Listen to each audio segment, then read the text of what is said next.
ಕಾರ್ಡ್ಸ್ನ shuffle ಮಾಡಿದಾಗ ಮತ್ತು ನಿಮ್ಮ ಚಾರ್ಟ್ನ ನೋಡಿದಾಗ ನಾನು ಎರಡನ್ನೂ ಕನ್ಸಿಡರ್ ಮಾಡಿಬಿಟ್ಟು ರೀಡಿಂಗ್ನ ಮಾಡ್ತಾಯಿದ್ದೀನಿ. ಕಾರ್ಡ್ಸ್ನ ಶಫಲ್ ಮಾಡಿದಾಗ ಫಸ್ಟ್ ಕಾರ್ಡ್ ನನಗೆ 2 ಆಫ್ ಕಪ್ಸ್ ಬಂದಿದೆ.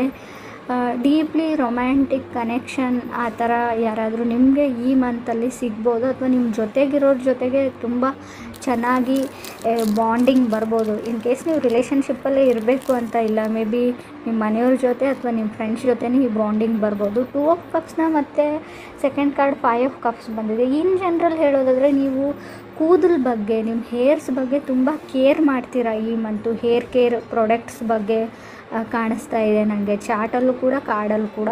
ಮತ್ತು ಈ ಮಂತಲ್ಲಿ ತುಂಬ ಸ್ಟ್ರೆಸ್ ನಿಮಗೆ ಜಾಸ್ತಿ ಆಗ್ಬೋದು, ತುಂಬ ಟೆನ್ಷನ್ ಮಾಡ್ಕೊಳ್ತೀರಾ ಅಂತ ಹೇಳ್ಬೋದು.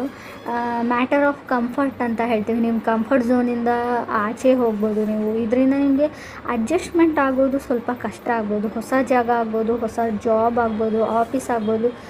ರೀಸೆಂಟಾಗಿ ಮದುವೆ ಆಗಿದ್ದರೆ ಅವ್ರ ಮನೇಲಿ ಅಡ್ಜಸ್ಟ್ ಆಗೋದ್ರ ಬಗ್ಗೆನೂ ಕೇರ್ ಇರ್ಬೋದು. 5 ಆಫ್ ಕಪ್ಸ್ ಏನು ಹೇಳುತ್ತೆ ಅಂತ, ಒಂದು ಸಿಚುವೇಶನ್ ಬಗ್ಗೆನೇ ನೀವು ಕಂಫರ್ಟೇಬಲ್ ಫೀಲ್ ಮಾಡಲ್ಲ, ಡಿಸಪಾಯಿಂಟ್ ಫೀಲ್ ಮಾಡ್ಬೋದು ಅಂತ ಹೇಳುತ್ತೆ ಕಾರ್ಡು. ಬಟ್ ನಾನು ಕೇರ್ಫುಲ್ ಆಗಿರಿ ಅಂತ ಹೇಳ್ತೀನಿ. ಸೊ ನಿಮ್ಮ ಮಾತಿನ ಬಗ್ಗೆ ಗಮನ ಇರಲಿ. ನೀವು ಆಡೋ ಮಾತಿಂದ ಬೇರೆಯವ್ರಿಗೆ ಹರ್ಟ್ ಆಗ್ಬೋದು, ಅಥವಾ ಯೋಚನೆ ಮಾಡಿ ಮಾತಾಡಿಬಿಡಿ. ಸಡನ್ನಾಗಿ ಏನೋ ಅಂದ್ಬಿಟ್ಟು ಆಮೇಲೆ ಅದ್ರ ಬಗ್ಗೆ ಯೋಚನೆ ಮಾಡ್ತೀರಾ ಅಂತಲೂ ಈ ಮಂತಲ್ಲಿ ಹೇಳ್ತಾ ಇದೆ ನಿಮ್ಮ ಚಾರ್ಟು. ಲಾಸ್ಟ್ ಮಿನಿಟಲ್ಲಿ ಮೈಂಡ್ ಚೇಂಜ್ ಮಾಡುವಂಥ ಚಾನ್ಸಸ್ ಇದೆ. ಯಾಕಂದರೆ ಥರ್ಡ್ ಕಾರ್ಡ್ ನನಗೆ 2 ಆಫ್ ಪೆಂಟಿಕಲ್ಸ್ ಬಂದಿದೆ.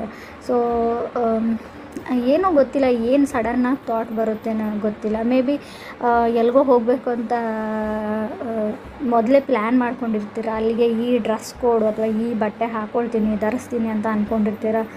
ಈ ಥರ ಹೋಗ್ತೀನಿ ಅಂತ ಅಂದ್ಕೊಂಡಿರ್ತಾರೆ. ಲಾಸ್ಟ್ ಮಿನಿಟಲ್ಲಿ ಅದೆಲ್ಲ ಚೇಂಜ್ ಮಾಡಿಬಿಟ್ಟು ಹೋಗೋವಂಥ ಚಾನ್ಸಸ್ ಕೂಡ ಇದೆ.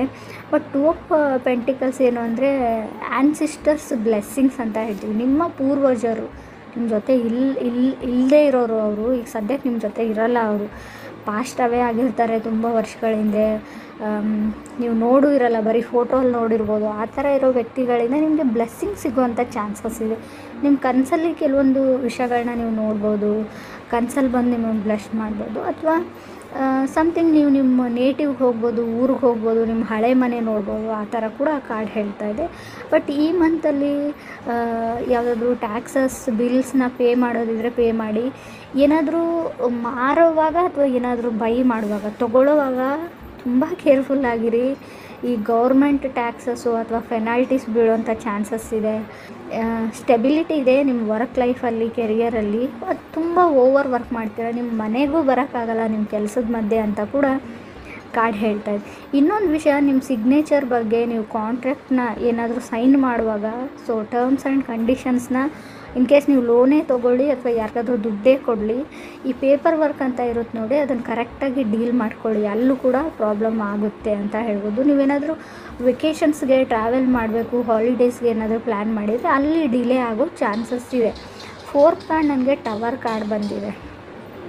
ಟವರ್ ಕಾರ್ಡ್ ಅಂದರೆ remove of any kind of deaths ಅಂತ ಹೇಳ್ತೀವಿ. ಅಂದರೆ ರಿಯಲ್ ಡೆತ್ ಅಲ್ಲ, ನೀವು ಖರ್ಚು ಮಾಡೋ ಎಕ್ಸ್ಪೆಂಡಿಚರ್ನ ಸ್ವಲ್ಪ ರಿಮೂವ್ ಮಾಡ್ಕೊಳ್ಳಿ ಅಂತ ಕಾರ್ಡ್ ಹೇಳ್ತಾಯಿದೆ. ಅಂದರೆ ಕಮ್ಮಿ ಮಾಡ್ಕೊಳ್ಳಿ, ತುಂಬ ಖರ್ಚನ್ನ ಮಾಡಬೇಡಿ. ನಿಮ್ಮ ಅಕೌಂಟ್ಸ್ ಬಗ್ಗೆ ನೀವು ತುಂಬ ಗಮನ ಕೊಡಿ ಅಂತ ಕಾರ್ಡ್ ಹೇಳ್ತಾ ಇದೆ. ಟ್ರಾವೆಲಲ್ಲಿ ಡಿಲೇ ಕಾಣುತ್ತೆ, ಹಾಗೆ ರಿಕವರಿಂಗ್ ಟ್ಯಾಕ್ಸಸ್ ಅಂತ ಹೇಳುತ್ತೆ. ಹಣಕಾಸಿನ ಲಾಸ್ಟ್ ಕೊನೆಯಲ್ಲಿ ನೀವು ರಿಕವರಿ ಕೂಡ ಮಾಡ್ತೀರಾ ಹಣಕಾಸಿನ ಸಮಸ್ಯೆ ಬಗ್ಗೆ. ಫಾರಿನ್ ಟ್ರಾವೆಲ್ ಅಂತ ಇದೆ, ಸದ್ಯಕ್ಕೆ ಆಗದೇ ಇದ್ದರೂ ಕೂಡ ನಿಮ್ಮ ಚಾರ್ಟಲ್ಲಿದೆ, ಬಟ್ ಕಾರ್ಡ್ಸಲ್ಲಿ ಇಲ್ಲ. ಅದು ಫಾರಿನ್ ಟ್ರಾವೆಲ್ ಹೋಗಬೇಕು ಅಂದರೂ ಡಿಲೇ ಆಗುತ್ತೆ ಅಂತ ಚಾರ್ಟ್ಸ್ ಹೇಳ್ತಾ ಇದೆ. ಕಾರ್ಡ್ಸ್ ಕೂಡ ಚಾರ್ಟಲ್ಲಿ ಮಾತ್ರ ಅದು ಇದೆ, ಫಾರಿನ್ ಟ್ರಾವೆಲ್ ಅಂತ. ಮೆಜಿಷಿಯನ್ ಕಾರ್ಡ್ ಏನು ಹೇಳ್ತಾ ಇದೆ ಅಂದರೆ ಎನಿಥಿಂಗ್ ಕ್ಯಾನ್ ಬಿ ಪಾಸಿಬಲ್ ಅಂತ ಹೇಳುತ್ತೆ. ನೀವೇನು ಅಂದ್ಕೊಂಡಿರ್ತೀರ ಅದನ್ನು ಮಾಡಬಹುದು ಅಂತ.